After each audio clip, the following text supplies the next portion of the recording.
Coucou tout le monde, j'espère que vous allez bien. Ça fait un bon bout, on ne s'est pas vu. Alors, je vais juste dire aux personnes qui avaient l'habitude de me suivre que c'était déjà certaines difficultés personnelles, mais sinon rien de grave. Mais qu'à cela ne tienne, je suis de retour.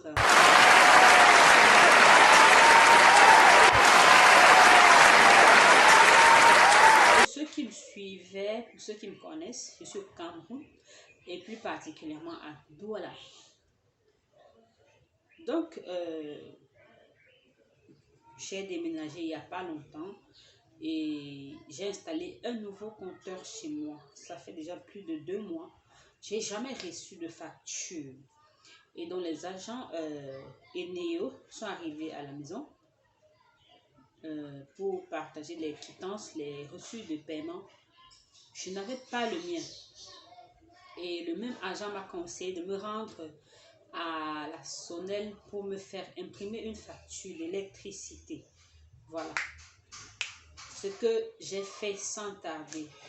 Et arrivé là-bas, le comble, c'est que j'arrive à la société, même Eneo. Je me dirige vers la caisse, vers les personnes qui sont censées me dire comment est-ce que je dois procéder. Je me tiens devant la première dame parce que à l'entrée, à l'accueil, elles sont deux là-bas. Je vais devant la première parce que la deuxième était occupée. Il y avait une petite file d'attente devant elle, des personnes qui voulaient sûrement poser d'autres problèmes, comme moi aussi. Donc je vais voir la première et elle me dit, il faut voir Marie. Je lui pose mon problème. À peine j'ai commencé à parler, mais quand elle comprend que je vais imprimer une facture, elle me dit directement, va voir ma collègue. Sa collègue ne prend même pas le temps de m'écouter. Oh my God. Elle me dit, je n'imprime pas de facture. La première qui m'a renvoyé vers elle dit, ok, il faut aller en haut. Parce que c'est étage. C'est une duplex, je veux dire. Elle me dit, il faut aller en haut. Je vais en haut. Les femmes à qui je m'adresse me disent sincèrement, c'est tout simplement pour vous dire, l'accueil dans nos services, c'est du grand n'importe quoi. Le service, c'est chiant, c'est du n'importe quoi. Je monte, je viens poser, je les salue, je pose mon problème. Elles sont deux là-bas, elles s'esclavent. L'imprimante est en bas, elle te dit de monter, c'est comment? Elles font ça comment? Mais je me dis... Là, je suis toute surprise. Je me dis, vous êtes dans la maison, c'est vous qui êtes censé savoir comment ça se passe. C'est à moi que vous me posez la question. C'est vrai que je ne leur ai pas dit ça. Mais j'ai tout simplement dit, oh là là, les pauvres. Je viens, je fais gentiment me renseigner, dis comment je vais faire. Tout le monde me met les bâtons dans les roues. Tout le monde est désagréable. Tout le monde est genre. Là, je ne comprends pas. Comme je disais tantôt, elles disent... L'imprimante est en bas, on t'envoie en haut, comment? Ah, si tu veux alors, assois-toi là-bas toute la journée, tu vas attendre, tu vas voir personne. Je redescends. Je dis à la même dame qui m'a envoyé en haut, vos collègues m'ont dit que l'imprimante n'est pas ici, on ne peut pas, elle ne peut pas imprimer. Elles insistent encore, elle n'imprime pas. Seigneur. Il y a 2 ans, quand on me faisait ça, j'allais dire, ah, on a dit qu'on n'imprime pas, je serais retournée. Mais qu'est-ce que j'ai fait? Je me suis assise pour réfléchir. Non, avant même de m'asseoir pour réfléchir, je rentre vers celle qui elle-même m'a dit, je n'imprime pas. Je rentre vers elle et je veux qu'elle m'écoute d'abord. Elle ne m'écoute pas. Elle fait vite juste d'écrire mon numéro de contrat sur un bout de papier. Elle me remet d'aller à la caisse. Or, quand vous avez le numéro de contrat et un bout de papier d'aller à la caisse, c'est pour payer la facture. Ou bien pour savoir le montant de votre consommation. Oh, c'est pas ce que je voulais savoir. J'avais déjà reçu le message de Eneo me disant tu as consommé tant. Ce que je voulais, c'était la facture. Parce qu'ayant déménagé au préalable, j'avais mis un nouveau compteur. Je recevais, c'est vrai, les messages par téléphone qui me disaient que tu vas payer tel montant. Mais je voulais voir ma facture pour savoir combien de kilowatts j'ai consommé et tout le reste. Elle met juste rapidement le numéro de contrat sur le papier et m'envoie la caisse. Je vais à la caisse. La caisse aussi, elle est automate. On dirait des robots. Elle est programmée juste pour taper. Elle te dit, tu vas payer tel et tu donnes l'argent. Elle te remet un reçu, c'est tout. Je lui dis, c'est pas ce que je veux. Je sais combien je dois payer. Ce que je veux savoir, madame, pardon, je fais comment pour avoir une facture. Elle me répond, ici, je suis là juste pour recevoir l'argent. Je suis pas là pour dire, si, machin. Eh, Seigneur, c'est terrible. C'est pas facile. Qu'est-ce que je fais? Comme j'ai dit tantôt, je dis, il y a 2 ans de cela, je serais sortie, je serais partie me disant que, ah, on m'a aussi dit qu'il n'y a pas, on n'imprime pas. Mais je ne l'ai pas fait. J'ai pris mon calme. Je me suis assise pour réfléchir. Voilà un monsieur qui entre. Je ne savais même pas qu'il travaille là-bas, mais il entre. Il avait exagérément plu depuis le matin. C'était comme ça, les coups de 13 heures. Le jeudi, là, il avait plu toute la journée. Et sûrement, il arrivait en retard parce qu'il pleuvait. Il va dans son bureau. Je lui donne le temps, il s'installe et tout. Je demande si je peux entrer parce que sa porte était encore ouverte. Il me dit, oui, madame, allez-y, gentil. Est-ce que je peux m'asseoir, monsieur? Il dit, oui, madame, allez-y, je m'assois.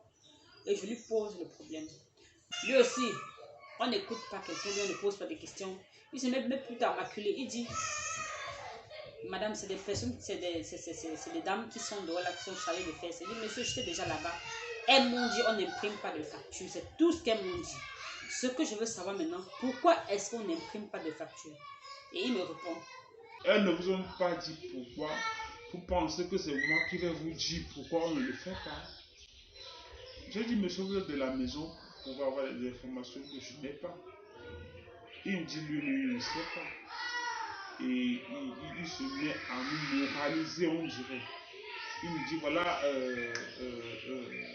il y avait une affiche là au mur où il y avait la procédure pour avoir la facture.